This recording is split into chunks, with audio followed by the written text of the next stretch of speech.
На граѓаните им се врзани рацете. Во земја со висока корупција не може да го кренат својот глас, туку само да се прилагодат на околностите. Населението контра обвинувањата на власта дека граѓаните и опозицијата се виновни за лошите резултати во областите корупција, демократија и владење на правото. Велат владите се менувале, но тие живееле се полошо и полошо. Кој е виновен? Тие што е водат државата. Сите заедно. И граѓаните. И граѓаните зашто сами наседнуваат на таа корупција. Корупција цела држава, што да кажам? Што да мислам? Кој е виновен? Што мислите, кој е виновен за тоа? Народ е виновен. Граѓаните 100% са виновни. Ево, ја да ти кажам. Се продават за ситни пари и страф имат. Нема мужи во државата.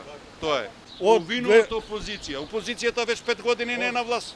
Што направи? Не задужија, не презадужија. Криминалец имаме премиер, Ајдук, прв Ајдук.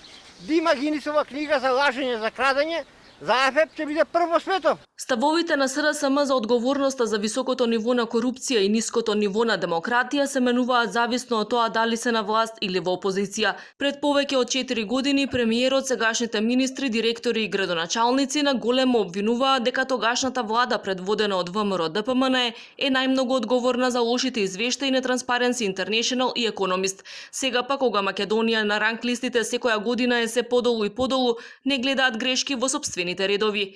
Еве како зборуваат членовите на СРСМ летото пред изборите во 2016 година.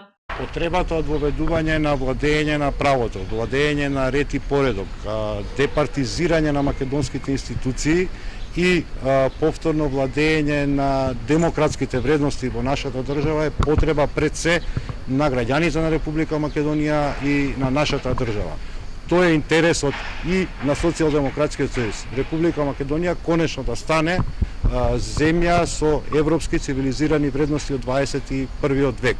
Обидот на Никола Груевски да го пролонгира воведувањето на ваков ред не е ништо друго туку обид да се спаси себе си и таа криминална банда околу него од носење на одговорност за делата кои што ги имаат очигледно направено во текот на нивното владење. Македонија секоја година паѓа подолу во борбата со корупцијата. Најновиот извештај на Transparency International ја стави земјава на историски најлоша позиција досега. Критиките се дека борбата против корупцијата во Македонија назадува, а состојбата не мрднала од мртва точка. Евидентен бил падот во владењето на правото и човековите слободи и права. Во извештајот на Economist се бележат нови загрижувачки податоци за демократијата во Македонија. Угледниот магазин ја позиционираше земјава на 78-то место, со што и официјално се најде во групата на хибридни режими во друштво со Боливија, Сенегал, Уганда, Бутан и Нигерија.